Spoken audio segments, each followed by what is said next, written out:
ॐ क्रीं कालिकाय नमः। ॐ ऐं ह्रीं क्लीं चामुण्डाय विच्चे। ॐ दुं दुर्गाय नमः। सर्वमङ्गलमाङ्गल्ये शिवे सर्वार्थसाधिके शरण्ये त्र्यम्बके गौरी नारायणे नमस्तुते। ब्रह्मरूपे सदानन्दे परमानन्दस्वरूपिणे द्वैतसिद्धिप्रदे देवी नारायणी नमस्तुते। दुर्गा सप्तशती 7वां अध्याय चंड और मुंड का वध। महर्षि मेधा ने कहा, दैत्यराज की आज्ञा पाकर चंड और मुंड चतुर्मुखी सेना को साथ लेकर हथियार उठाए हुए देवी से लड़ने के लिए चल दिए। हिमालय पर्वत पर पहुंचकर उन्होंने मुस्कुराती हुई देवी जो सिंह पर बैठी हुई थी देखा।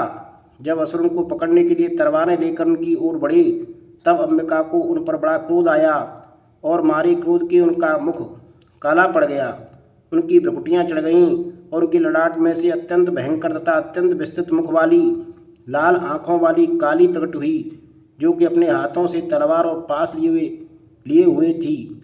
वह विचित्र खड़ग धारण किए हुई थी तथा चीते के चर्म की साड़ी एवं नरमुंडों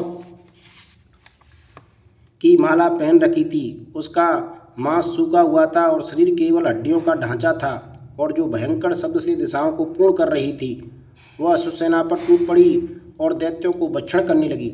वह पार्श रक्षकों, अंकुशधारी महावतों, हाथियों पर सवार योद्धाओं और घंटा सहित हाथियों को एक हाथ से पकड़कर अपने मुंह में डाल रही थी, और इसी प्रकार वह घोड़ों, रथों, सारथियों व रथों में बैठे हुए सैनिकों को मुंह में डालकर भयानक रूप से चबा रही थी। किसी के केस पकड़कर, किसी को गर्दन पकड़कर, किसी को पैरों से दबाकर और किसी दैत्य को छाती से मसलकर मार रही थी। वह दैत्य के छोड़े हुए बड़े बड़े अस्त्र शस्त्रों को मुंह में पकड़कर और क्रोध में भरकर उनको दांतों से पीस रही थी।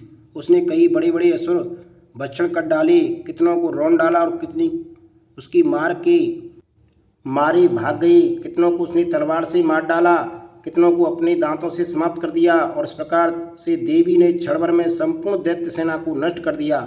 यह देख महापराक्रमी चंड काली देवी की ओर लपका और मुंड ने भी देवी पर अपने भयानक बाणों की वर्षा आरंभ कर दी और अपने हजारों चक्र उस पर छोड़े। उस समय वह चमकते हुए बाण व चक्र देवी के मुख में प्रविष्ट हुए इस प्रकार दिख रहे थे जैसे मानो बहुत से सूर्य मेघों की घटा में प्रविष्ट हो रहे हों। इसके पश्चात भयंकर शब्द के साथ काली ने अत्यंत जोश में भरकर विकट अट्टहास किया। उसका भयंकर मुख देखा नहीं जाता था, उसके मुख में श्वेत दांतों की पंक्ति चमक रही थी। फिर उसने तलवार हाथ में लेकर हूँ शब्द कहकर चंड के ऊपर आक्रमण किया और उसके केस पकड़कर उसका सिर काटकर अलग कर दिया। चंड को मरा हुआ देखकर मुंड देवी की ओर लपका, परंतु देवी ने क्रोध में भरे हुए उसे भी अपनी तलवार से यमलोक पहुंचा दिया। चंड और मुंड को मरा हुआ देखकर उसकी बाकी बची हुई सेना वहां से भाग गई। इसके पश्चात काली चंड और मुंड के कटे हुए सिरों को लेकर चंडिका के पास गई और प्रचंड अट्टहास के साथ कहने लगी, हे देवी, चंड और मुंड 2 महादैत्यों को मारकर तुम्हारी भेंट कर दिया है। अब शंभु और निशम का तुमको स्वयं वध करना है। महर्षि मेधा ने वहाँ लाए हुए चंड और मुंड के सिरों को देखकर कल्याणमयी चंडी ने काली से मधुर वाणी में कहा, हे देवी, तुम चूंकि चंड और मुंड को मेरे पास लेकर आई हो, अतः संसार में चामुंडा के नाम से तुम्हारी ख्याति होगी। इति 7वां अध्याय। जय महाकाली।